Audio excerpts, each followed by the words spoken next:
Welcome, everyone. It is I, your host, Overgriff, and I want to take some time to discuss some thought that I've had over the colonization of Mars in the near to distant future, and what we might actually need to get the ball rolling on colonizing Mars. And having watched a lot of Isaac Arthur being inspired by science and futurism from his channel, I have a lot of thoughts, most of which you guys have probably have some idea about already, and some of which you might have not thought about so far. And having watched a lot of SpaceX's rocket launches and plans for 2020 and 2025, 2030, 2035, 2040, and so on, I really suspect SpaceX is going to be a superpower as far as, I guess, net worth. And I think it's really going to benefit the human race to have Mars colonized by Earthlings. So let's go over a lot of details that we might expect we would have to master in order to colonize Mars. So essentially, Mars would be a bubble world. There's really no atmosphere, so we would have to kind of make our own, right? So we would need a source of breathable air. We would need, eventually, an atmosphere inside of our bubble world of some kind, so we don't have to wear breathing masks. That way we can introduce all sorts of organisms to our atmosphere. In the far future, we would ideally want to have an atmosphere covering Mars, and we would want to make it as identical to Earth as possible. And I'll explain why in a little bit. So, obviously, we're going to need drinking water, and we're most likely going to want to incorporate other organic species to Mars. Now, remember, Mars doesn't have any organic species on it, as we know. That's going to become relevant during our farming progression because the soil is really going to be dead. It's not going to have any organic life in it, so we won't have a very good fertilizer to start. We might have to start with hydroponic systems until we can actually develop a fertilizer on Mars and grow crops right out of the soil. So that could happen in the distant future as well. We would need to keep up with plant life, bringing it from Earth to Mars and growing it there in large quantities for crops and for the atmosphere in general that we would be aiming for. We would obviously be bringing our own microorganisms to the planet. We would have to make sure we know which ones we do bring and which ones are necessary for our food chain and for other food chains in the ecosystem that we're going to want to establish on Mars. And I talked about fertilizer, so we're going to need some experts on how to actually make fertilizer so we can have crops. We're going to need farmers that are experts in growing crops. We're going to need some sort of bee population eventually to actually pollinate these crops and make it much easier on us so we can work on bigger and better things. We're going to need other farm animals, obviously. We do like our chicken. We love our eggs and our bacon. So we're going to need all that sort of stuff. I would suspect a lot of it cannot be imported from Earth because of the delay. So we're going to really have to just manufacture it all in-house and be completely separate from Earth, basically copying all of Earth's practices, but doing so on Mars with our closed group in our own government. And so basically all the plants and animals in our current food chain need to exist on Mars. Evolutionary biologists need to study Martian environments and the effect that the Martian environments might have on organic life over time. I'm looking at bee mutations, crop mutations, solar radiation, gravity effects on the general population and all the other organisms that are on the planet. So just keep an eye on this and see how it evolves over time. I would imagine it would be much easier to get this data in a much quicker way if we actually study smaller organisms that have faster lifespans, such as bees and microorganisms, bacteria, and things of this nature. How do they evolve, and how does that differ from how they would evolve on Earth? Let's look at a strain of the flu on Mars, for example. Obviously, we wouldn't want to pass the flu on to Mars, but we would want to study how the flu behaves on Mars because it might differ from how it behaves on Earth. And we know the flu is one of the fastest evolving organisms on the planet, so it's ideal for studying on Mars. What else do we have here? Definitely going to need to steer the Martian evolution in the right direction. So this goes back to studying the flu, studying the bees, and how they evolve. We want to make sure that all of what we have on Earth is going to be on Mars, so that way we, in thousands of years in the distant future, we as humans actually are able to still move between Mars and Earth without a breathing mask. Ideally, that's what we would want to aim for, so we're not alien to one or the other planets. This is going to help us colonize the solar system as a single race instead of multiple races over a period of centuries and aeons. And so let's take a little bit of time to discuss how politics and government might actually factor into the Martian environment. Do Martian-born people automatically receive citizenship on Earth, or do we renounce Earth? We're going to have to make up our mind on this one. A lot of the people that are going to colonize Mars are going to be from America and the United States in general. SpaceX's United States program. We're going to probably get other countries involved, but how is this actually going to affect citizenship on planet Earth? I would imagine each country would have a different rule on this, but the Martian government needs to come up with some sort of rules as well on their end to kind of figure this guy out. Because I would suspect a lot of the citizens on Mars are going to move back and forth from Earth to Mars every few years as time allows, and so that could get tricky. So we need to know about citizenship and all be on the same page for that if we want to have a smooth transition between Earth and Mars space travel. We need a government of law and law enforcement on Mars. That goes without saying. Without a government, we really can't actually build as a community, and we really can't colonize the planet. Our law enforcement, how are we going to actually implement our law enforcement? What principles might we adopt from Earth uh, as far as the like the Bill of Rights, for example? We would have to come up with all of this again using maybe Earth uh, laws and legislature as like a reference. But ultimately, we'll probably have something completely new. And so, how will that differ? Will we be allowed to carry guns? Will we as a species, as a Martian species, be allowed to carry guns? Will we need weapons as a Martian species? Would we need any weapon at all? How would we deal with criminals on Mars? Would our law enforcement actually be human? Or would we incorporate the use of robotic law enforcement? Would all of the weapons on Mars be operated by robots instead of humans, for example?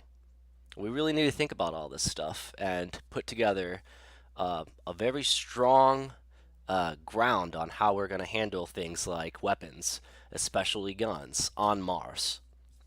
This could be a huge problem, and I really don't see us needing the weapons on Mars as much as we would need them on Earth. So it's definitely politics in the making there, and it is a disaster waiting to happen. So we definitely need to give it a lot of thought in the next 20 years while we're considering even considering colonizing Mars and creating this Martian government.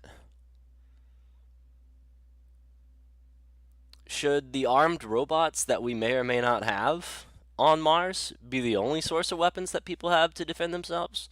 Now, you're going to have a biased opinion as an Earthling, but would it be necessary to have anyone other than a robot policing and enforcing our government? What would we actually need a weapon to defend ourselves from on Mars?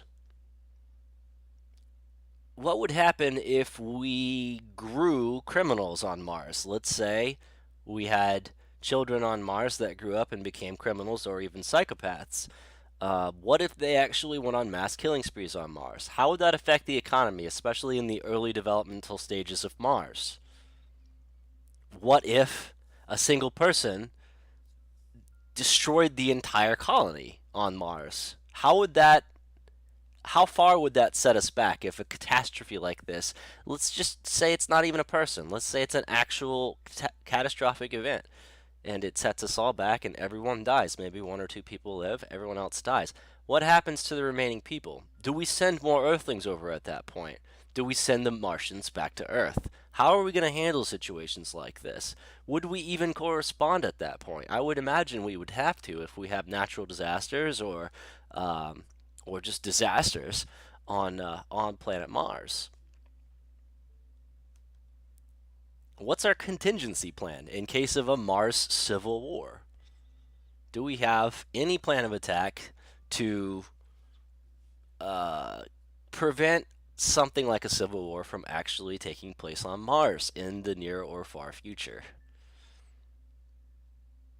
Who would actually own Mars if a civil war did take place or a terrorist attack did take place on Mars? Let's say terrorists struck on Mars and took over Mars. What would we do as Earthlings to help solve this problem on Mars? As a biased opinion from the United States, being an American myself, we send American troops over to stop terrorism all the time. I would suspect we would do the same for Mars. But how would the Martian government handle this? I would suspect not everyone that is part of the Martian government will always be on Mars at the same time. So there could be some Martian ambassadors on Earth that have an influence on how to handle terrorism on Mars, or natural disasters on Mars. These are things that we definitely need to brainstorm. Who's to say the last man standing on Mars doesn't own the planet and has officially conquered the planet? What if we have one person conquering Mars or a group of people conquering Mars?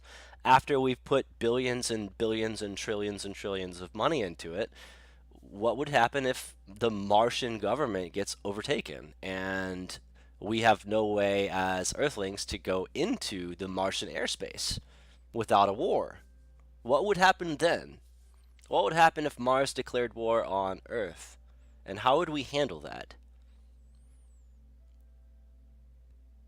Alright, enough about politics and government. Let's talk about entertainment.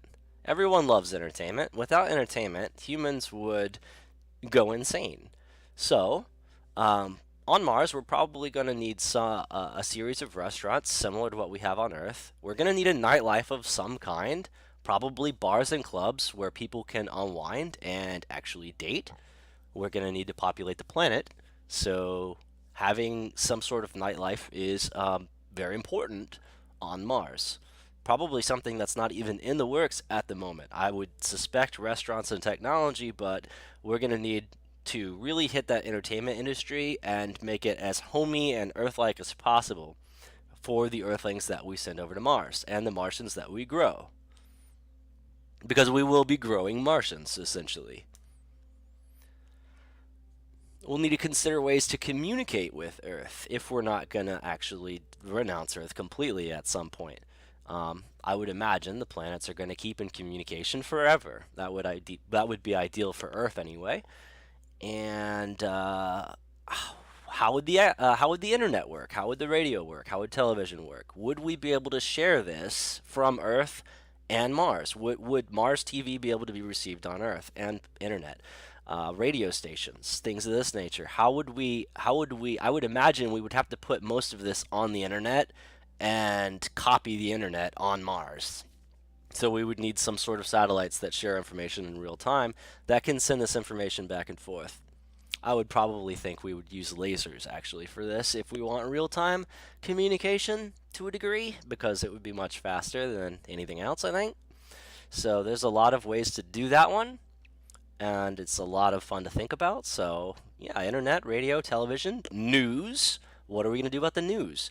We're going to need a whole new avenue of news on Earth so Earthlings can spread their news to Mars, and we're going to need that same type of news on Mars so Martians can share their news with Earth.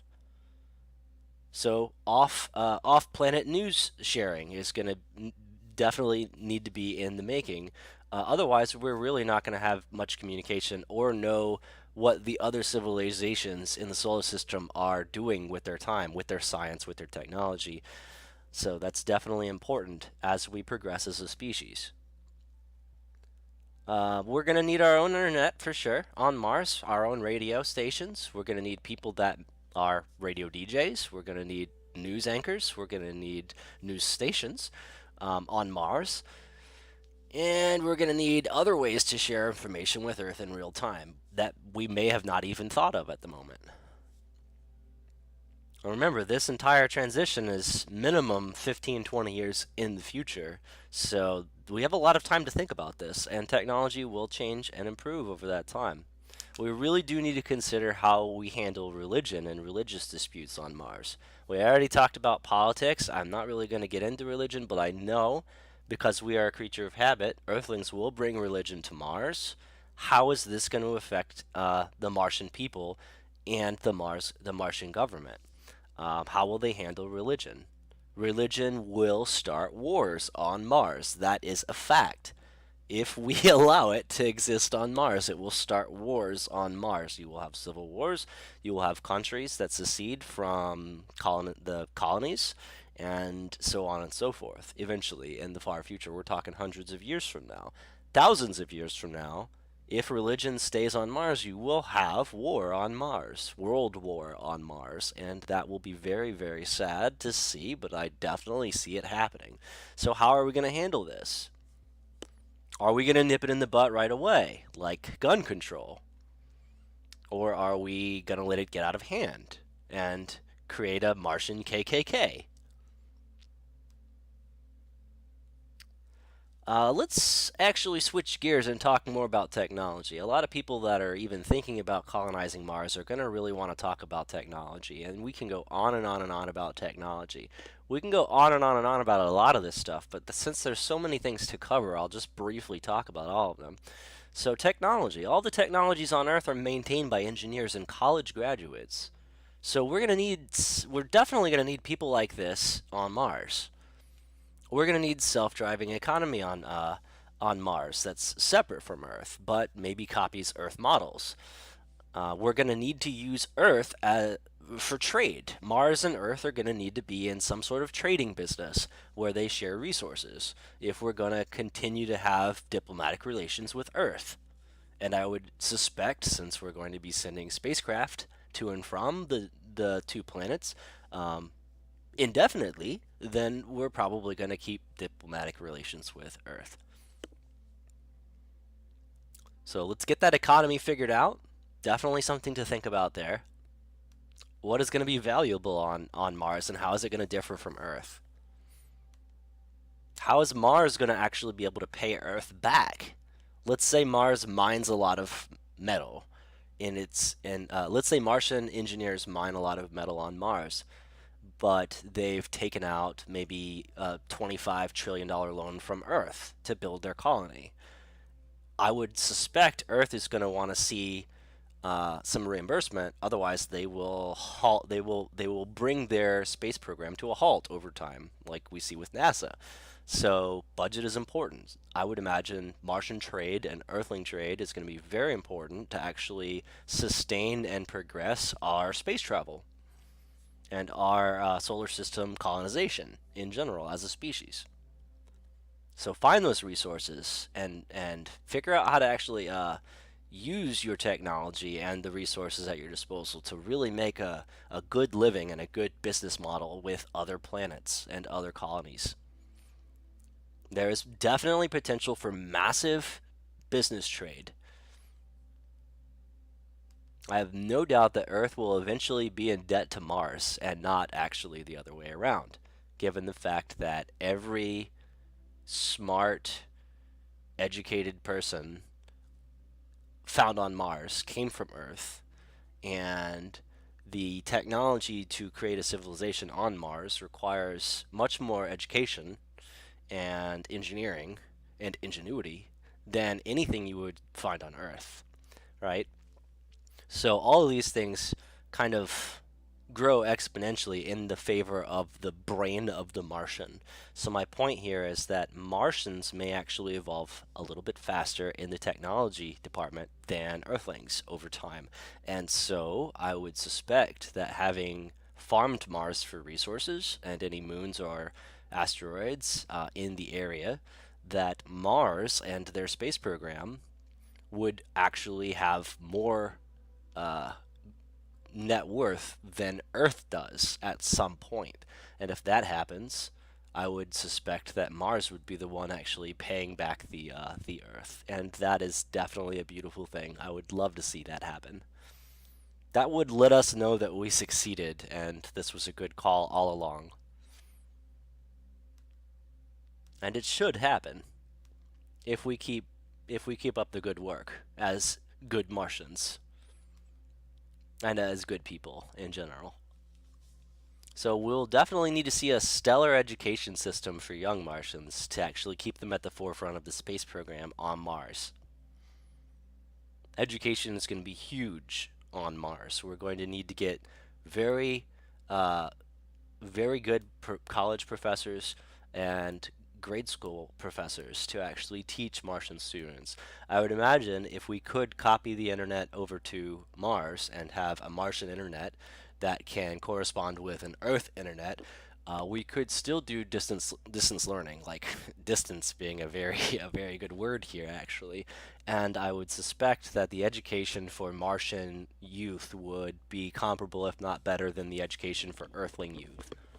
So that's also important. I'd love to see how that plays out. Who gets smarter and how much faster they get smarter than the other planet.